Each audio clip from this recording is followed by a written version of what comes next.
Hello friends, नमस्कार and welcome to समाधान। साथियों, उम्मीद करते हैं कि आप सब अच्छे होंगे और साथ ही साथ आपकी स्टडी भी अच्छे से चल रही होगी। 17वीं बीपीएससी का आवेदन 28 सितंबर से शुरू है और 18 अक्टूबर तक लास्ट डेट है। और जैसा कि ओटीआर में आप लोग अपडेट नहीं कर पा रहे थे, तो 4 तारीख से उसका लिंक अवेलेबल हो चुका है, तो आप लोग उम्मीद है कि अपडेट कर पा रहे होंगे। अगर उसमें कोई इशू आ रही है तो कमेंट करके पूछ सकते हैं, यहाँ से आपको सोल्यूशन प्रोवाइड करने की कोशिश की जाएगी। दूसरी चीज़, जो एग्ज़ाम डेट को लेकर के लगातार कन्फ्यूजन आप सबके मन में चल रहा था कि क्या 17 नवंबर को एग्ज़ाम होगा। तो देखिए, चूँकि एक इसके पहले नोटिस भी जारी किया गया था, तो आयोग ऐसा विचार कर रही थी कि 17 नवंबर को हर हाल में एग्ज़ाम कंडक्ट करा लिया जाए। लेकिन अब यहाँ पे जो एग्ज़ाम है आपका 17 नवंबर को नहीं होगा और लगभग 1 मंथ के लिए आपका एग्ज़ाम डेट जो है वो एक्सटेंड कर दिया गया है। तो कब आपका एग्ज़ाम होगा, साथ ही साथ इस चीज़ों को भी लेकर के क्लियर हो गया है कि अब आपका एग्ज़ाम 2 शिफ्ट में होगा और 2 शिफ्ट में होगा तो आपको यहाँ पे एग्जामिनेशंस में नॉर्मलाइजेशन भी यूज़ किए जाएंगे। तो चलिए पूरे अपडेट को हम लोग यहाँ पे देखते हैं। अब यहाँ पे देखिएगा तो बिहार लोक सेवा आयोग, नेहरू पथ बेल रोड, पटना। और देखिएगा प्रेषक में है सचिव, बिहार लोक सेवा आयोग, पटना। अगर बात करें लेटर की सत्यता की, तो हम लोग आगे इस पे बात करेंगे सत्यता के बारे में। पहले इस लेटर को देख लीजिए। सेवा में जिला पदाधिकारी पटना, भोजपुर, रोहतास, बक्सर, नालंदा, नवादा, गया, जहानाबाद, औरंगाबाद, कैमूर, भागलपुर, बांका, मुंगेर, लखीसराय, शेखपुरा, जमुई, बेगूसराय, खगड़िया, पूर्णिया, अररिया, किशनगंज, कटिहार, सहरसा, मधेपुरा, सुपौल, दरभंगा, मधुबनी, समस्तीपुर, मुजफ्फरपुर, सीतामढ़ी, पूर्वी चंपारण, पश्चिमी चंपारण, बेतिया, वैशाली, गोपालगंज, सिवान, सारंग, ये सभी जिला पदाधिकारी को लेटर लिखा गया है और उसके माध्यम से लेटर भी सभी डीओ ऑफिस में भी गया है। अब देखिए यहाँ पे क्या है, 7 तारीख का डेट है, आज की डेट में ये लेटर लिखा गया है।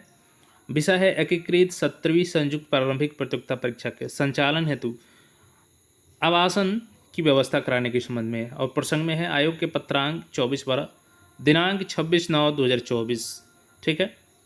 और वहाँ से देखिएगा तो उपयुक्त प्रासंगिक पत्र के संबंध में निर्देशानुसार कहना है कि उक्त परीक्षा दिनांक 17 नवंबर को संभावित थी।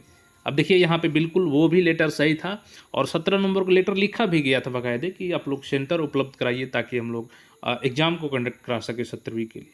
लेकिन अब देखिएगा तो यहाँ पर परंतु अपरिहार्य कारणवश परीक्षा की नई तिथि दिनांक 13 दिसंबर और 14 दिसंबर संभावित है। सामान्य प्रशासन विभाग बिहार द्वारा जिला स्तर पर संबंधित जिला पदाधिकारी आयोग द्वारा आयोजित की जाने वाली परीक्षाओं के लिए संयोजक नियुक्त किया है।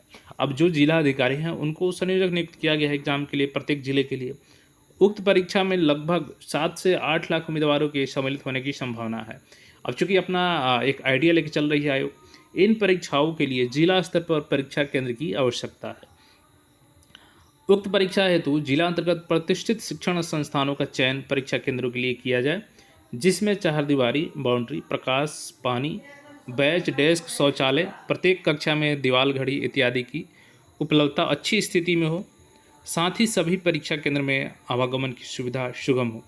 आयोग के मापदंड के अनुरूप सरकारी एवं निजी प्रतिष्ठित शिक्षण संस्थानों का चयन कर निजी महाविद्यालयों को छोड़कर चेकलिस्ट के आलोक में आवासन उपलब्ध कराने की कृपा किया जाए।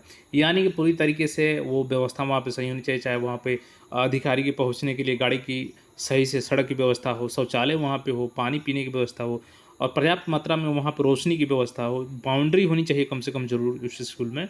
वैसे सेंटर को प्राथमिकता देना है और वैसे सेंटर को यहाँ पे अलॉटमेंट के लिए लेटर में शामिल किया जाना है। परीक्षा की अक्षुणता बनाए रखने के लिए आवश्यक है कि 3 फीट के बेंच पर मात्र एक परीक्षार्थी, 5 फीट की बेंच पर 2 परीक्षार्थी को बैठने की व्यवस्था की जाए तथा एक बेंच से दूसरे बेंच के समानांतर दूरी कम से कम 3 फीट अवश्य हो। साथ ही आवासन का आकलन इन मापदंडों को ध्यान में रख करके भी किया जाए।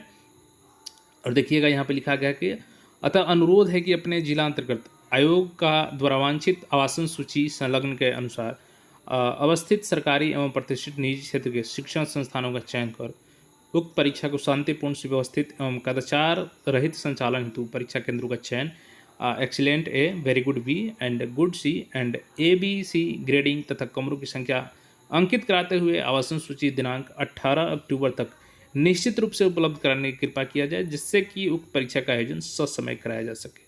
तो देखिए बिल्कुल ये लेटर की सत्यता की बात करें तो बिल्कुल लेटर सही है और सभी ऑफिस में ये पहुंच चुके हैं और वहीं से लेटर बाहर आए हैं।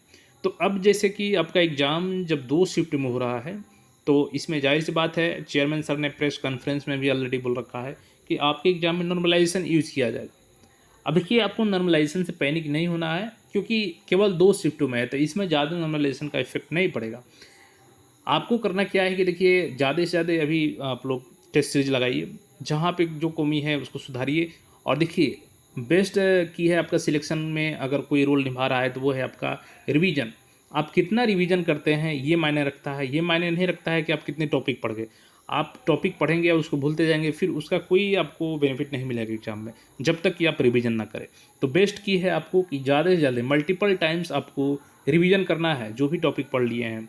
और जहाँ भी अब कमी लग रहा है आपको, तो अभी जो बचे हुए समय है और जो 1 महीने लगभग एक्सटेंड हो गया आपका डेट, उस समय को अच्छे से यूटिलाइज़ कीजिए और अपना बेस्ट परफॉर्मेंस दे के आइए, और सिलेक्शन आपका ज़रूर होगा इसमें। बाकी कोई क्वेरी हो तो कमेंट करके पूछ सकते हैं। चैनल पे नए हैं तो चैनल को सब्सक्राइब करके जुड़ जाएँ। जैसा कोई फिर अपडेट होगा, मिलेंगे नए अपडेट में। धन्यवाद।